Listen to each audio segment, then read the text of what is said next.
to one of our first topics of the day. The Houston Astros. They're back. I got to own it. I was wrong because on this show, we did a lot of are the Astros dead? Are they going to be trade deadline sellers?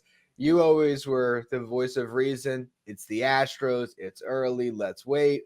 Myself, I was ready to give up on them. And here they are, just a couple games back of the Mariners in this division.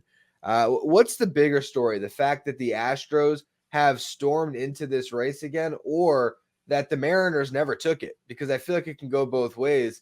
This was an opportunity for the Seattle Mariners to create some separation. They never quite did that. And here the Astros are after a fantastic month of July where they were the best team in baseball, or excuse me, month of June where they're the best team in baseball. Now in July, they are right there on the cusp of taking this division back.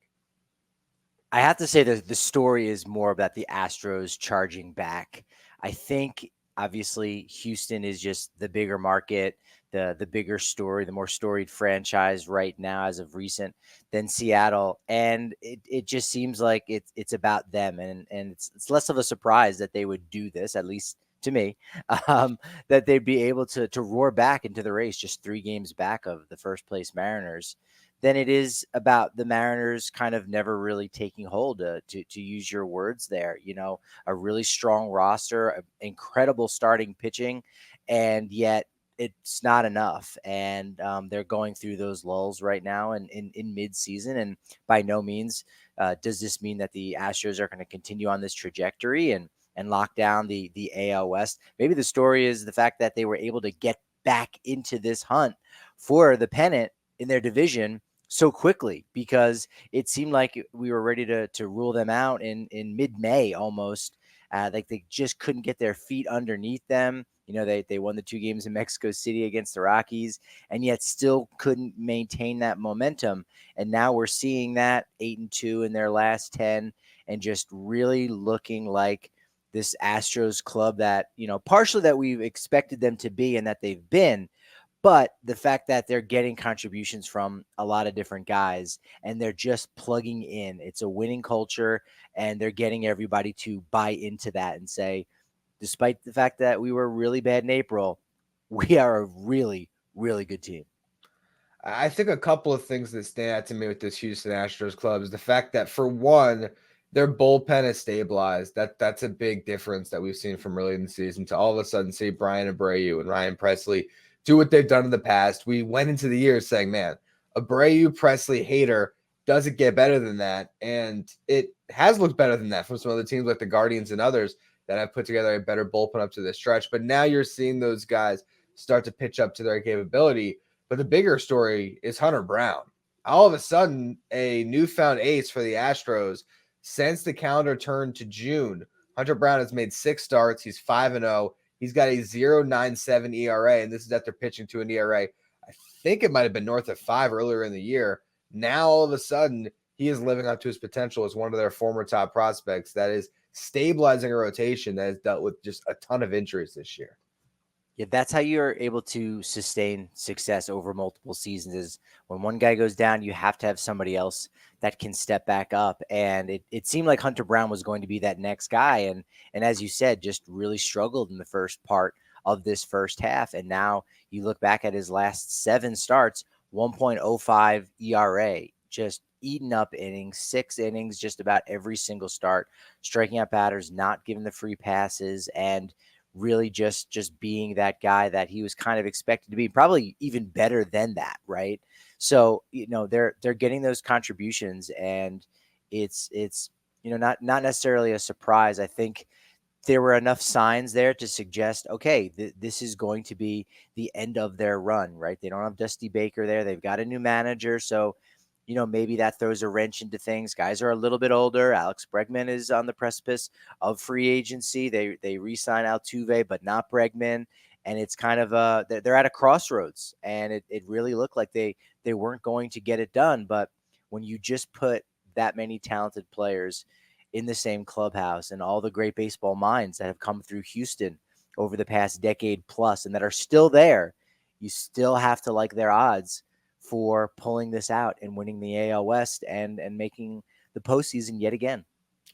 When you talk about Alex Bregman nearing a contract, a new one, and you think about the lineup that they have, and you compare it to what they got going on in Seattle, Seattle clearly has the rotation, but here this Astros team has since June and really even a little bit before that, Yordan Alvarez, Jose Altuve, Alex Bregman are all hitting.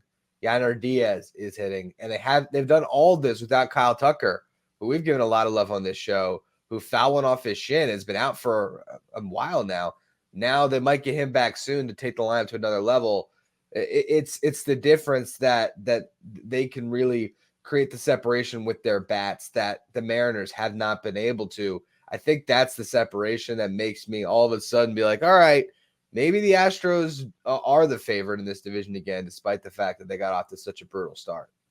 Yeah, getting contributions from Jake Myers as well. Yeah. I think it's the fact that the Astros are getting the typical MVP type season and not number 1 through 3 places in voting, but just a top 10 guy. He's going to be on a couple people's ballots at worst. You're getting those MVP type seasons from Yordan Alvarez.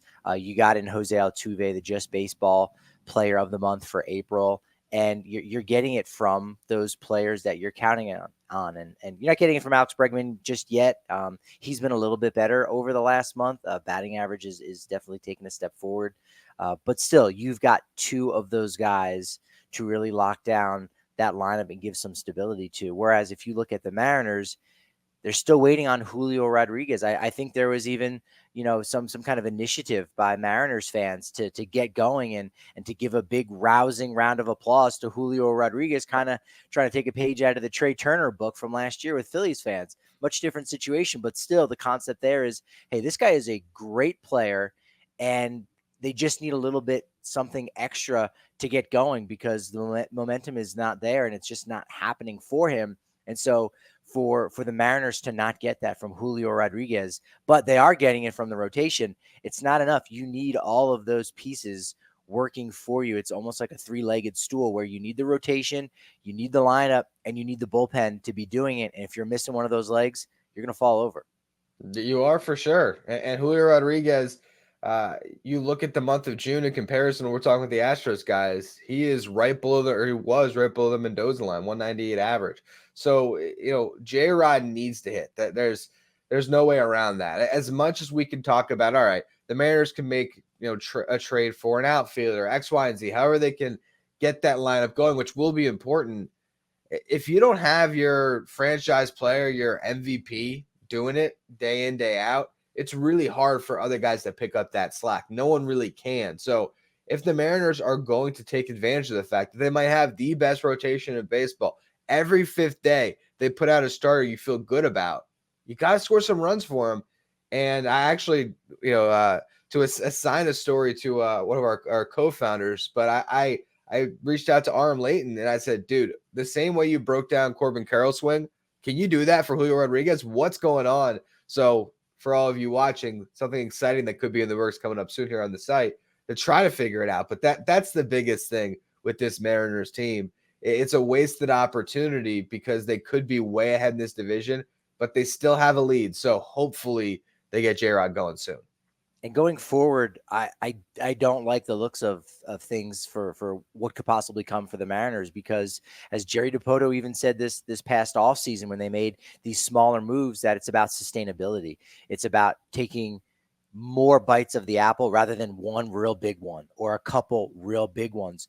So they're going to have to be a little bit cautious, and I think they're going to navigate that way on the trade market and not give up some of their best trade chips, to be a little bit more frugal, right, to get that sustainability because they've got this rotation in place under club control for several more years now, so they don't necessarily need to go all in, whereas we've talked about it before when we were saying, hey, Astros, Rangers, who's going to pull away, who's going to be more aggressive at the deadline, and it just really pointed a lot more to the Astros doing that with their window than the Rangers and all their stars that they've got locked up over the next several years. So I think the same is true here when we put the Astros against the Mariners, is that I think Houston's going to be a little bit more aggressive and has perhaps more wiggle room, for lack of a better term, than the Mariners, who are really looking at that sustainability piece to say, well, you know what, we might need this guy to plug in next year on our roster in 25 or 26 when we're still going to be really, really good. So we can't make that trade. So here's who we've got left over. Here are the pieces.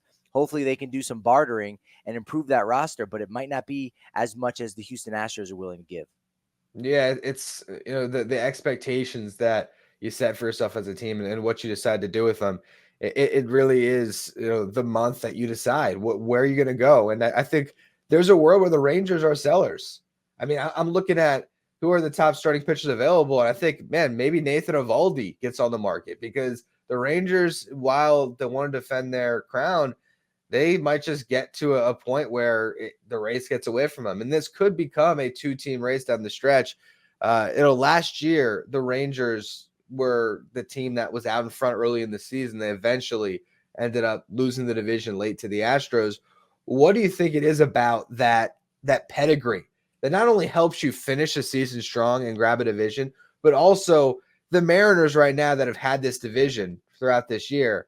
Like, how panicked are they? Or right in the rearview mirror, it's not just, a team is catching us. It's not like if the Rangers were in the position that the Astros were in, would it be as daunting as, there's the big bad Astros that have won the last 6 divisions in a full season that are right there. I feel like there's just something about that sort of sleeping giant that has woken up that really puts you on edge if you're trying to hold on to a division lead. It's true. And if the Rangers are looking up in the standings and the wild card rankings, they're seeing the Tampa Bay Rays, who are 4 games better than them, selling an Aaron Savali and getting a prospect like Gregory Barrios from the Milwaukee Brewers.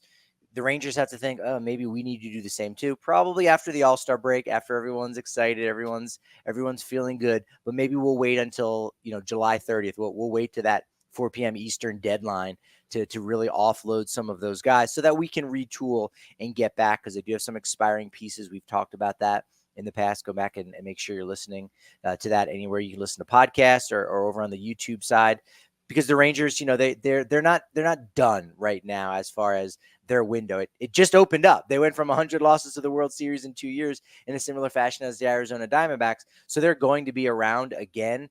It's just, is it going to be this year? Are they going to figure it out or not? And I think it makes it pretty easy for them to, when the time comes at the end of this month, if they're not in it, to say, all right, you know what? Maybe we need to be a little bit like the Rays just for right now and take a step back, and that'll just make us that much stronger in 25.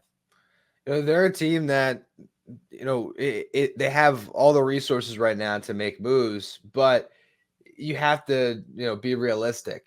And if you're going to be gearing up year over year, this might be a year to see the writing on the wall and take advantage, trade some of those pieces and regroup, which is what makes this division so interesting, because it really could turn into that 2-horse race. And it'll be fascinating to see if the Mariners can hit their stride offensively. We saw them last year, in August, really sort of take off. So maybe they are a second half team again, and it really is a thrilling race between those two clubs.